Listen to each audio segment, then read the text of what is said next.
أعوذ بالله من الشيطان الرجيم. بسم الله الرحمن الرحيم. قد سمع الله قول التي تجادلك في زوجها وتشتكي إلى الله والله يسمع تهاوركما إن الله سميع بصير.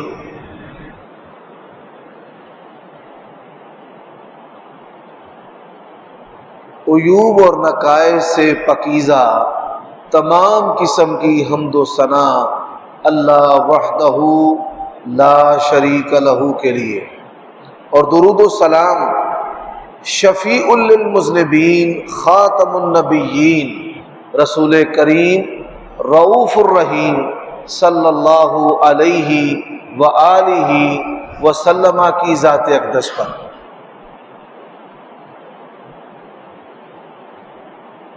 جو آیت کریمہ میں نے ابھی آپ کے سامنے تلاوت کی ہے، یہ سورۃ مجادلہ کی پہلی آیت کریمہ ہے۔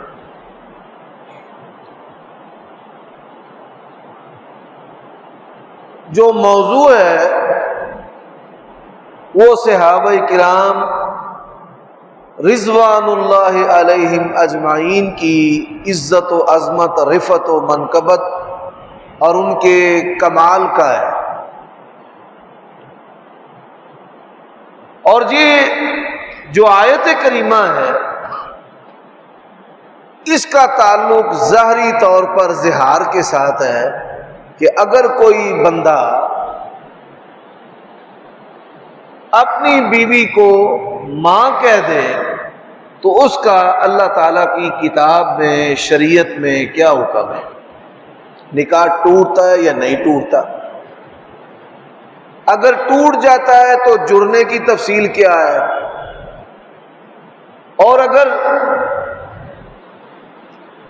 نہیں ٹوٹتا تو پھر میاں بیوی کے باہم گزر بسر کا کیا طریقہ کار ہے؟ لیکن اس واقعہ کے اندر صحابہ کرام رضوان اللہ علیہم مجمعین کی عظمت بھی موجود ہے۔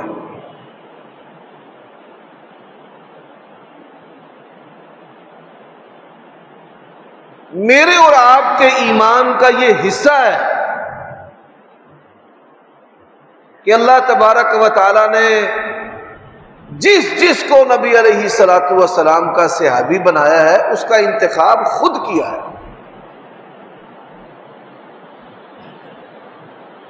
اب اس میں صحابہ کرام کی عظمت کیا ہے؟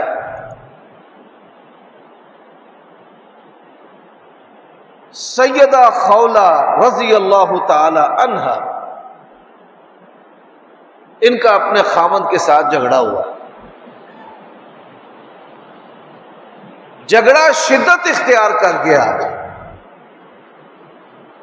اور ان کے خاوند نے غصے اور طیش میں آ کر ان سے کہا کہ تو میرے لیے ایسے جیسے ماں ہے۔ عرب کی عادت تھی کہ اپنی بیوی کو اپنے اوپر حرام کرنے کے لیے یہ الفاظ استعمال کرتے تھے کہ تو ماں ہے، بہن ہے، بیٹی ہے۔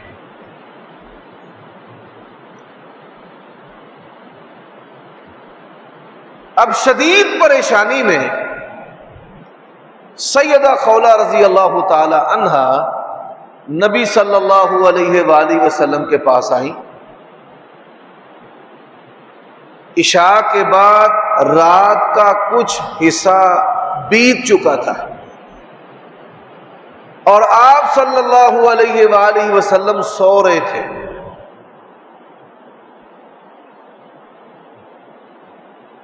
اس نے نہ آؤ دیکھا نہ تاؤ، آپ صلی اللہ علیہ وسلم کا دروازہ جو ہے وہ کھٹکھٹانا شروع کر دیا۔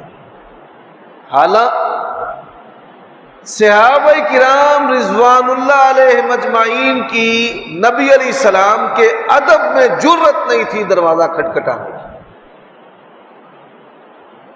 اور ان کو اس بات کی بھی فکر رہتی تھی کہ آپ صلی اللہ علیہ وآلہ وسلم کا جو سونا ہے وہ انتہائی محدود ہے، اور جب آپ آرام کریں تو آپ صلی اللہ علیہ وسلم کو بے آرام نہیں کرنا چاہیے، اٹھانا نہیں چاہیے۔ وہ ایک مشہور واقعہ ہے کہ مسجد کی صفائی کرنے والی عورت جو ہے وہ فوت ہو گئی۔ چند دن بعد نبی علیہ السلام کو پتہ چلا کہ وہ فوت ہو گئی ہے، تو آپ صلی اللہ علیہ وسلم نے کہا ہل اذنتمونی، مجھے بتایا کیوں نہیں؟ تو صحابہ کرام نے کہا یا رسول اللہ صلی اللہ علیہ وسلم آپ سو رہے تھے اور ہم نے آپ کو اٹھانا مناسب نہیں جانا۔ اب اس اللہ کی بندی نے صبح کا بھی انتظار نہیں کیا اور نبی علیہ السلام کا دروازہ جو ہے وہ کھٹکھٹانا شروع کر دیا۔ رسول اللہ صلی اللہ علیہ وسلم اٹھ گئے، آپ صلی اللہ علیہ وسلم دروازے پر آئے، من کون ہے؟ اس نے کہا یا رسول اللہ میں خولا ہوں۔ اب یہ خولا کون ہے؟ ان کے بارے میں کوئی خاص حدیث فضیلت میں موجود نہیں ہے۔ میں نے آپ کو بتایا تھا کہ صحابہ کرام کے فضائل میں درجات ہیں۔ یہ اللہ تبارک و تعالیٰ کی جو بندی ہے عام صحابیات میں اس کا شمار ہوتا ہے۔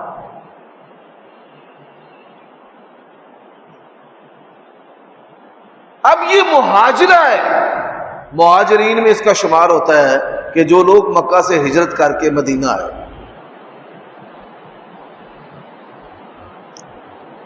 اور آپ یہ بات جانتے ہیں کہ صحابہ کرام رضوان اللہ علیہ مجمعین میں مہاجرین کی جو فضیلت ہے قرآن مجید اس کی بارہا شہادت دیتا ہے کئی مرتبہ۔ والسابقون الاولون من المہاجرین والانصار والذین اتبعوہم بإحسان رضی اللہ عنہم ورضوا عنہ، کہ مہاجرین سے، انصاریوں سے اور ان کی راہ پر چلنے والوں سے اللہ تعالیٰ راضی ہو۔ اب قصہ مختصر، اس نے کہا یا رسول اللہ صلی اللہ علیہ وسلم میرے خامد نے مجھے ماں کہہ دیا۔ اب نبی صلی اللہ علیہ وآلہ وسلم کیا فرماتے ہیں؟ لا اجد لک فی کتاب اللہ، خولا تیرے مسئلے کا جواب اللہ تعالیٰ کی کتاب میں نہیں ہے۔ اس نے نبی علیہ الصلوۃ والسلام سے گلہ شکوہ کی صورت میں جھگڑنا شروع کر دیا، جیسے عورتوں کی عادت ہوتی ہے کہ میں نے آپ کے لیے اپنے والدین کو چھوڑا، اپنے گھر بار کو چھوڑا، کنبے قبیلے برادری کو، اپنے علاقے کو چھوڑا اور ہجرت کر کے یہاں پر آئی ہوں۔ اب یہاں پر کوئی ایسا دروازہ اور آسرا نہیں ہے کہ جہاں میں جاؤں شکوہ شکایت کروں اور میرا مسئلہ بھی حل ہو جائے۔ اتنی جذباتی باتوں کے بعد بھی نبی صلی اللہ علیہ وسلم نے فرمایا لا اجد لک فی کتاب اللہ، تیرے مسئلے کا کوئی جواب ابھی اللہ تعالیٰ کی کتاب میں نہیں ہے۔ اس نے پھر اور جذباتی باتیں کی۔ نبی علیہ الصلوۃ والسلام کہے لا اجد لک فی کتاب اللہ، کہ تیرے مسئلے کا جواب میں اللہ تعالیٰ کی شریعت میں نہیں پاتا۔ اب یہ مومنہ موحدہ مسلمہ، اس کو پتا تھا کہ یہ ہائی کورٹ ہے اور عرش والا جو ہے وہ سپریم کورٹ ہے۔ وہ سیدھا مسجد نبوی میں آ گئی اور یہ الفاظ میرے نہیں ہیں، یہ الفاظ اللہ تبارک و تعالیٰ کے ہیں جس نے اپنی کتاب میں یہ الفاظ نازل کیے ہیں۔ اس نے نبی علیہ الصلوۃ والسلام کی شکایت اللہ تعالیٰ سے کرنی شروع کر دی۔ فرمایا قد سمع اللہ قول التی تجادلک فی زوجها وتشتکی الی اللہ، اے میرے نبی، جو عورت آپ سے اپنے خامند کے بارے میں جھگڑا کر رہی تھی وتشتکی الی اللہ، وہ اللہ سے شکایت لگا رہی تھی، واللہ یسمع تحاورکما، اب دیکھیے جب اللہ تعالیٰ سے شکایت لگائی ہے، کس نے؟ ایک صحابیہ نے. یہ جملہ میں بار بار استعمال نہیں کرنا چاہتا، صرف آپ کو یہ بات سمجھانا چاہتا ہوں کہ صحابہ کرام کا درجہ کتنا ہے. ایک صحابی کے لیے ماتھے پہ شکن ہے، اللہ نے پوری صورت نازل کر دی. عبس وتولى ان جاءه الاعمى وما يدريك لعله يزكى. اور ایک صحابیہ کو اس کے مسئلے کا حل نہیں دیا. اللہ تبارک و تعالی نے رات کے اسی لمحہ اپنے نبی پر سورت مجادلہ پوری سورت نازل کر دی. فرمایا میرے نبی آپ کو اپنے بستر پر بھی لیٹنے کی اجازت نہیں ہے، چلیں وہ جو آپ کے دروازے پر آئی ہے اس کے سوال کا جا کر جواب دے. اللہ نے اسی وقت آسمان سے اس کے سوال کا جواب نازل کر دیا. اب کمال دیکھیں، عمر بن خطاب رضی اللہ تعالیٰ عنہ کے دور میں بڑی فتوحات، بڑی جنگیں. ایک جتھا تھا، وہ اس کی سلاری قیادت خود کر رہے تھے. ایک بڑی عورت آئی، اس نے سوٹی ڈنگوری اس کے ساتھ سہارا لیا ہوا، اشارہ کیا حضرت عمر کو. وہ فوراً اپنی سواری سے نیچے اترے اور اس بڑی عورت کے پاس آ گئے. راوی بیان کرتا ہے جس طرح وہ بڑھیا اپنی کمر میں خم کی وجہ سے ایسے حالت رکوع میں یا کبڑی صورت میں تھی، ایسے ہی حضرت عمر رضی اللہ تعالیٰ نے اس کی بات سنتے رہے، اپنے آپ کو جھکا دیا. وہ بڑی دیر تک باتیں کرتی رہی، حضرت بڑی دیر تک اس کی باتیں سنتے رہے. ساتھیوں میں بڑی بے چینی پیدا ہوئی. جب واپس آئے انہوں نے بڑے آڑے ہاتھوں لیا کہ آپ کو نہیں پتا کہ ہم دشمن سے لڑ رہے ہیں، بندے بندے کی ضرورت ہے، یہ باتیں پھر کبھی ہو سکتی ہیں. حضرت عمر رضی اللہ تعالیٰ نے کہا رک جاؤ، حد سے تجاوز نہ کرنا. یہ وہ خولا ہے جس کے لیے اللہ نے اپنے نبی کو سونے نہیں دیا. میری کیا جرت ہے کہ میں اس کی بات کو سن کر آ جاؤں، اس کی بات کو سنے بغیر میں آگے چلا جاؤں. یہ نہیں ہو سکتا. حضرات دو باتیں مزید اس حوالے سے عرض کرنا چاہتا ہوں. انہوں نے مانا ہے اور ماننے کا حق ادا کر دیا ہے، اور میں یہ کہا کرتا ہوں یہ کائنات 10,000 مرتبہ تباہ ہو کر دوبارہ بن جائے، صحابہ جیسا ایمان کسی کا نہیں ہو سکتا. نبی علیہ الصلوۃ والسلام کا فرمان ہے احد پہاڑ کے برابر کوئی بندہ اللہ کی راہ میں سونا بھی خرچ کر دے، ایک آدھ مٹھی جو میرے صحابی نے اللہ کی راہ میں خرچ کیے ہیں نا، احد پہاڑ کے برابر تمہارا سونا خرچ کرنا بھی اس کے برابر نہیں. لوگ باتیں کرتے ہیں، یقین جانیے صحابہ کرام کی سواریوں کے نتنوں میں جو گرد تھی عہد نبوی کی، بعد کے لوگ اور یہ درویش اور صوفی اور مولوی اور ملا جو ہیں، اللہ کی قسم ہے ان کے گھوڑوں کے نتنوں کی گرد کا بھی مقابلہ نہیں کر سکتے. وہ شخصیات کہ جن کے گھوڑوں سموں کے نیچے سے نکلنے والی چنگاریوں کی بھی اللہ نے قرآن مجید میں قسمیں کھائی. والعادیات ضبحا فالموریات قدحا، گھوڑوں کے سموں کی یہ وہ ہستیاں ہیں.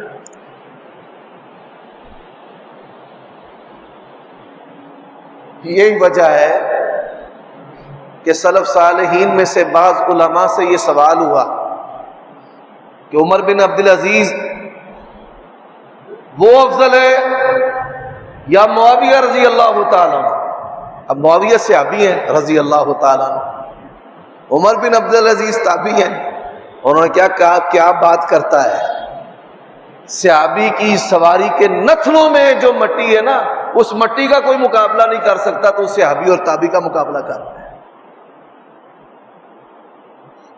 یہ اللہ تبارک و تعالیٰ نے ان کو شرف دیا ہے۔ اور پھر ان کے ایمان کے کیا کہنے، ایمان کے کمال کے کیا کہنے ہیں، وہ بغیر تکلف کے اللہ کے نبی سے اتنی محبت کرتے تھے، دنیا میں اس کی مثال نہیں ملتی۔ صحابہ کرام، میں حضرت ابو بکر، عمر، عثمان، مہاجرین و انصار اور بدریوں کے ایمان کی بات نہیں کرتا، میں صحابہ کرام کے بچوں کی مثال آپ کو دیتا ہوں کہ نبی علیہ الصلوۃ والسلام کی بات پر ان کا کس طرح یقین اور ایمان تھا۔ رسول اللہ صلی اللہ علیہ وسلم سے بچے بڑے مانوس تھے۔ ہم مولویوں سے تو بچے ڈرتے ہیں نا، آپ صلی اللہ علیہ وسلم سے بچے بڑے مانوس تھے، حتیٰ کہ وہ نبی علیہ الصلوۃ والسلام کی جو مہر نبوت تھی کمر میں، آپ کی نبوت اور رسالت کی علامت، اس سے بھی کھیل لیتے تھے۔ تو آپ صلی اللہ علیہ وسلم کے پاس ایک بچی آئی، رسول اللہ صلی اللہ علیہ وسلم نے کہا تم مر جائے، اتنی بڑی ہو گئی ہے۔ کیا کہا؟ تو مر جائے۔ جیسے ہم پنجابی میں بچوں کو کہتے ہیں، بیٹیوں کو کہتے ہیں مر جانیے، تو اللہ کے نبی صلی اللہ علیہ وسلم نے بھی اسے کہا کہ تم مر جائے، اتنی بڑی ہو گئی۔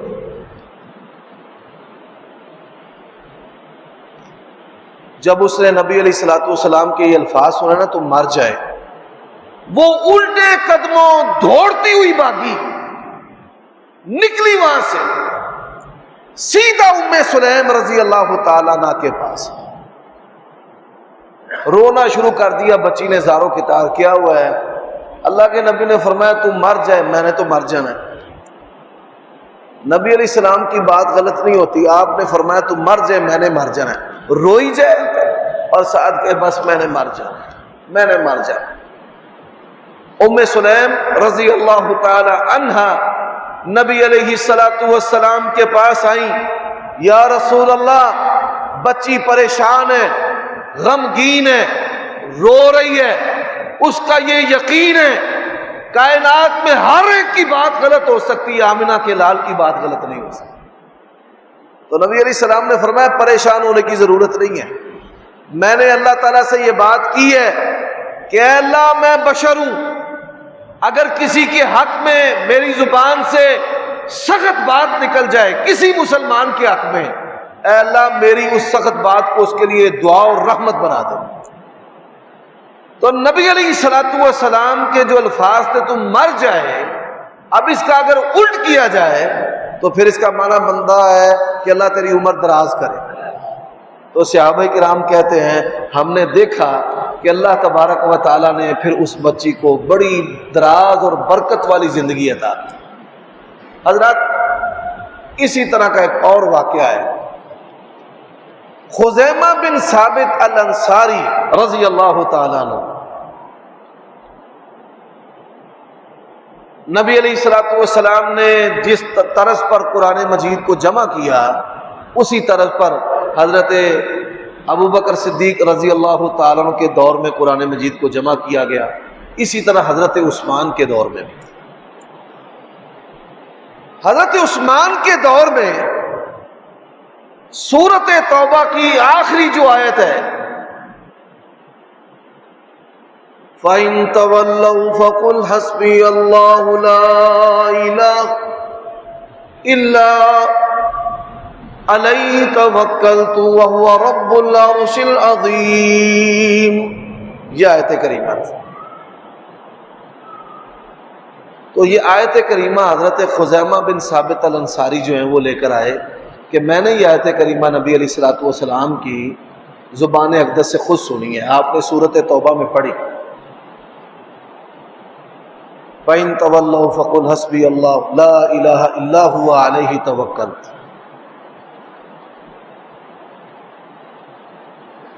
انہوں نے کہا جی دو گواہ بھی پیش کریں۔ فرمانے لگے تم دو گواہوں کی بات کرتے ہو، پہلے میرے بارے میں پوچھ لو کہ میں ہوں کون؟ اب واقعہ کیا ہوا؟ آپ صلی اللہ علیہ وسلم کو سواریاں بڑی پسند تھیں، اونٹ، گھوڑے، خچر، یعنی جو سواری کے لیے بہترین جانور تھے. آپ صلی اللہ علیہ وسلم نے ایک یہودی کے ہاتھ میں سواری دیکھی، گھوڑا، روایت میں آتا ہے. آپ صلی اللہ علیہ وسلم نے اسے کہا بیچنا ہے؟ اس نے کہا جی لے لو. اب سودا طے ہو گیا. آپ یہ بات سن کر حیران ہوں گے. میں اپنی بات کرتا ہوں کہ میں مولوی آدمی ہوں، 2 جیبیں تو میری قمیض کو لگی ہوئی ہیں، سلوار کو بھی لگی ہوئی ہے. کوئی مولوی، پیر، درویش، کوئی عابد، زاہد ہمیں ایسا نظر نہیں آتا کہ جس کے لباس پر جیب نہ ہو.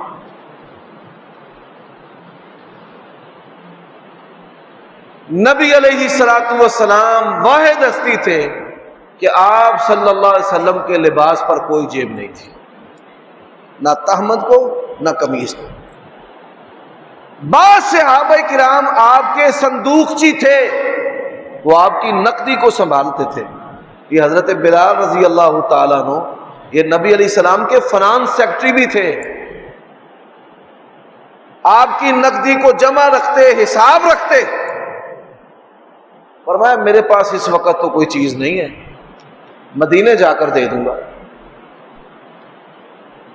کبھی سونے چاندی کے سکے نے رسول اللہ صلی اللہ علیہ وسلم کے بدن کو نہیں چھوا کہ جناب جیب میں پیسے پڑے ہوئے ہیں. ایسے بے نیاز تھے. حضرات، لوگوں نے دیکھا ہے کہ جو بظاہر سادہ زندگی گزار کے جاتے ہیں، وہ اپنی سادگی کو بطور تجارت کے استعمال کرتے ہیں کہ لوگ ان کی سادگی پہ فریفتہ ہو کر ان کو مال و دولت اور پیسہ دیتے ہیں اور حساب بھی نہیں لیتے کہ حضرت بے نیاز ہیں. اور ان کے مرنے کے بعد ان کی اولاد کروڑوں پتی ہوتی ہے. یہ واحد ہستی ہیں. اللہ کے نبی صلی اللہ علیہ وآلہ وسلم جب دنیا سے گئے،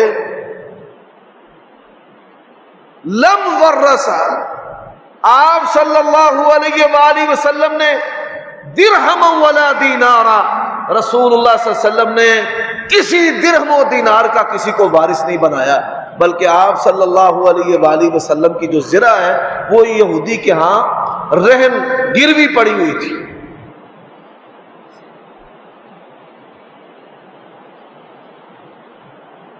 تو آپ صلی اللہ علیہ وسلم نے اس یہودی کو کہا کہ مدینہ جا کر پیسے دے دیں. اس نے کہا ٹھیک ہے، سودا ہو گیا. مجھے کوئی ایسی مثال نہیں ملتی کہ صحابہ کرام میں کوئی بندہ سودا کر کے پھر گیا ہو. اس کی 23 سالہ دور نبوت میں مثال نہیں ملتی. بلوغ المرام سے لے کر ہم بخاری تک پڑھتے پڑھاتے ہیں، ایسی کوئی مثال ہی نہیں ملتی کہ کسی صحابی نے سودا کیا اور مکر گیا. جا، یہ یہودیوں کی عادت ہے. لوگ بیانہ لے کر مکر جاتے ہیں، کچھ روپوں کی خاطر مکر جاتے ہیں. امام بخاری رحمت اللہ علیہ، اللہ تعالیٰ نے ان کو درجہ دیا، اتنا کمال، امیر المومنین فی الحدیث کا اللہ نے لقب عطا کیا ہے. ان کی خوبیوں میں سے ایک خوبی، ایک بندہ آیا کہ یہ گلہ جو ہے آپ نے بیچنا ہے. انہوں نے کہا بیچنا ہے. اس نے قیمت لگائی. امام بخاری رحمہ اللہ نے کہا نہیں، یہ تھوڑے ہیں. چلا گیا. رات کو سونے سے پہلے سوتے وقت نیت کر لی کہ اگر صبح آیا نا تو میں نے سودا دے دینا. اب صبح وہ بھی آ گیا، وہ آیا، ایک اور بندہ آ گیا جس نے زیادہ قیمت لگائی. امام بخاری رحمہ اللہ کہتے ہیں کہ تو لے جا. اب اس کی قیمت کم تھی، اس کی قیمت زیادہ تھی.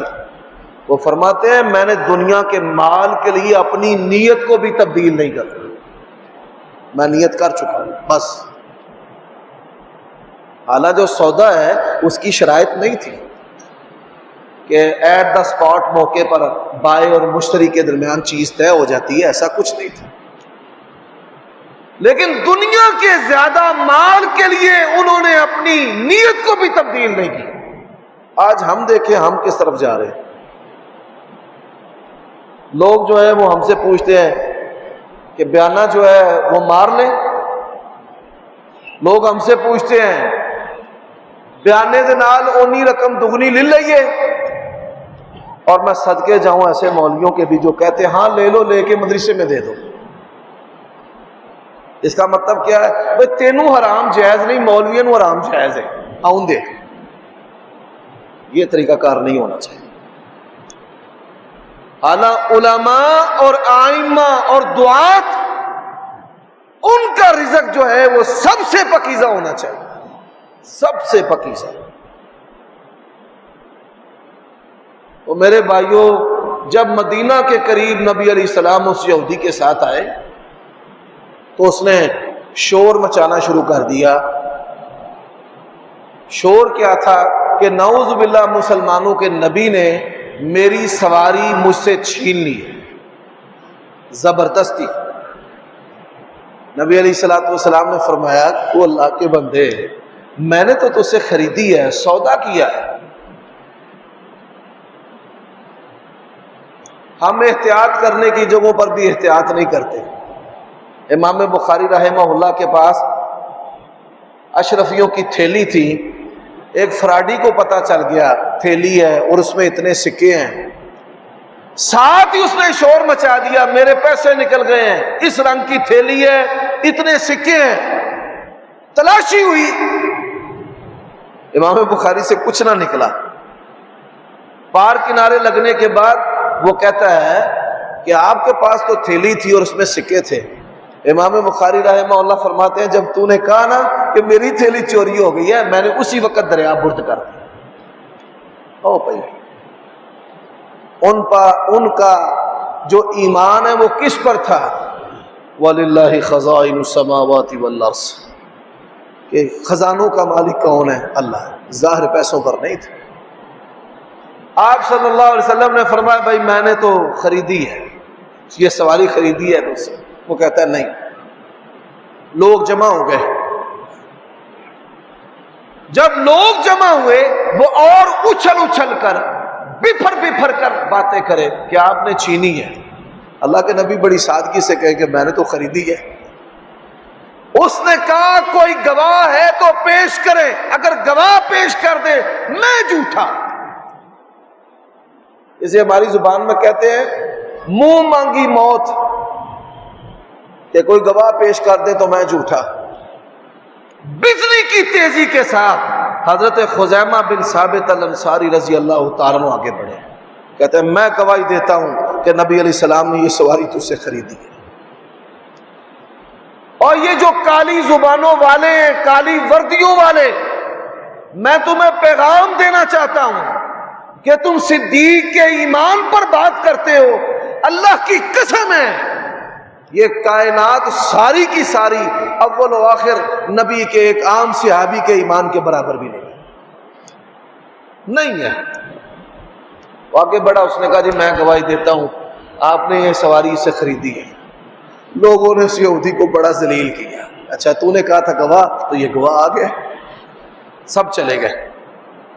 نبی علیہ الصلوۃ والسلام اور خزیمہ، اور میں خزیمہ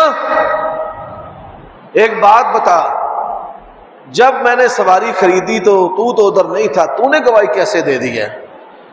اس نے کہا یا رسول اللہ میں گواہی دیتا ہوں آپ اللہ کے سچے رسول ہیں۔ رسول ماننے کا مطلب کیا ہے؟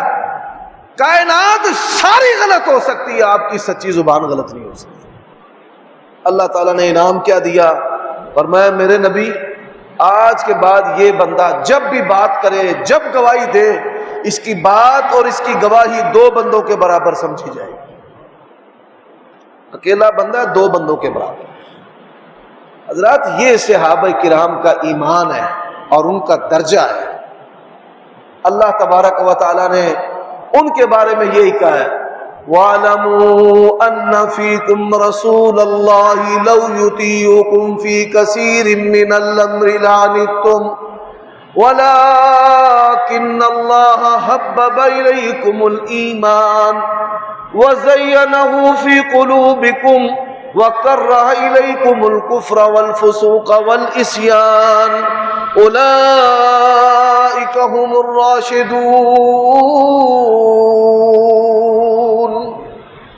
کہ میں نے ان لوگوں کا انتخاب کیا ہے اور ان کے دلوں میں میں نے ایمان کو مزین کر دیا، فٹ کر دیا۔ وَكَرَّهَ إِلَيْكُمُ الْكُفْرَ وَالْفُسُوقَ وَالْعِصْيَانَ، کفر، نافرمانی اور گناہ، اس کی نفرت ڈال دی ہے کن کے سینوں میں؟ صحابہ کرام رضوان اللہ علیہم اجمعین کے سینوں میں۔ اب آخری بات میں جو کرنا چاہتا ہوں، کہا جاتا ہے جی تاریخ اسلام، مجھے یہ بتائیے کیا اخبار کی بنیاد پر پاکستان کے آئین اور قانون کو چھوڑا جا سکتا ہے؟ کہ کوئی بندہ اخبار میں خبر لگوا لے اور کہے جی اخبار میں خبر میرے حق میں آ گئی ہے تو میں سچا ہوں، ایسا ہو سکتا ہے بھائی؟ پروسیکیوشن نظام کو کوئی نہیں چھوڑ سکتا، یہ جو تفتیش اور تحقیق کا نظام ہے، قانون کا، آئین کا، اس کو چھوڑ کر محض اخبار کی بنیاد پر کسی کے حق میں فیصلہ نہیں دیا جا سکتا۔ اخبار، آپ دیکھیے، آپ جیو چینل کو سنتے ہیں تو لگتا ہے بس یہ ملک جو ہے وہ ابھی چند ہی گھنٹوں میں ختم ہونے والا ہے، اور نواز شریف سے بہترین بندہ پوری کائنات میں کوئی نہیں۔ اچھا آپ ARA سن لیں تو یوں لگے گا کہ پاکستان تو امریکہ کے برابر پہنچ گیا ہے اور معیشت بڑی مستحکم ہے، اور نواز شریف سے روئے زمین پر کوئی برا بندہ نہیں۔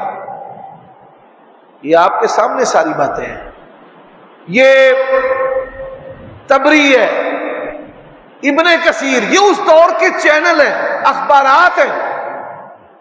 اخبارات کی بنیاد پر کیا کوئی بندہ قرآن مجید کا انکار کر دے گا؟ اخبار میں آتا ہے جی وہ لڑتے ہیں آپس میں، قرآن میں کیا آتا ہے؟ محمد الرسول اللہ والذین معه اشداء علی الکفار رحماء بینہم۔ قرآن کہتا ہے وہ آپس میں نرم تھے، اور اخبار کہتی ہے وہ آپس میں گرم تھے۔ اب اخبار ماننی ہے یا قرآن ماننا ہے؟ اخبار کہتی ہے کہ وہ کرسی کے لیے لڑتے تھے، ان کے جسموں پر جو نشانات تھے وہ اقتدار کے حرص میں لڑائی کے تھے، اور قرآن کیا کہتا ہے؟ یبتغون فضلا من اللہ ورضوانا سیماہم فی وجوہہم من اثر السجود، کہ ان کے بدنوں پر جو نشان تھے وہ سجدوں کے نشان تھے، اور ان کے بدنوں پر جو زخموں کے نشان تھے، پھوک کے نشان تھے، وہ نبی علیہ السلام کی پیروی اور آپ کی سچی تابعداری کے نشان تھے۔ میں سوال کرتا ہوں کہ آپ نے اخبار ماننی ہے یا قرآن ماننا ہے؟ تو یہ طریق اسلام کے نام پر قرآن کا انکار کرنا، اور طریق کے نام پر نبی علیہ السلام کی سیرت کا انکار کرنا، طریق کے نام پر شعار اسلام کا انکار کرنا، طریق کے نام پر مقدس شخصیات کو داغدار کرنا، یہ ساری شیطانی، ردی، نکمی، بناوٹی باتیں ہیں جس کا حقیقت کے ساتھ کوئی تعلق نہیں۔ جو انگریز محقق ہیں، انگریز محقق جو مذہبی تعصب سے آشنا بھی نہیں ہے کہ یہ مذہبی تعصب کیا ہے، کہ میں وہابی ہوں تو میں نے وہابیوں کو سچا کہنا ہے، میں مسلمان ہوں تو میں نے مسلمان کے حق میں بات کرنی ہے۔ ہمارے نبی نے ہمیں سکھایا ہے کونوا قوامین بالقسط، کوئی بھی سچا ہے اس سچے کی حمایت کرنی۔ تو انگریز محققین نے سب سے زیادہ جن مسلمان حکمرانوں کے ادوار حکومت کی تعریف کی ہے، ان میں ایک حضرت عمر بن خطاب رضی اللہ تعالیٰ عنہ، ایک معاویہ رضی اللہ تعالیٰ عنہ، اور ایک عمر بن عبدالعزیز رحمہ اللہ تعالی۔ کتنی یہ باتیں کرتے ہیں، کتنی باتیں کرتے ہیں یہ۔ آپ ان سے کہیں 40 سال حضرت معاویہ حاکم رہے ہیں، کتنے سال؟ 40 سال، 40 سال حاکم رہے ہیں، 20 سال تک گورنر رہے، 20 سال تک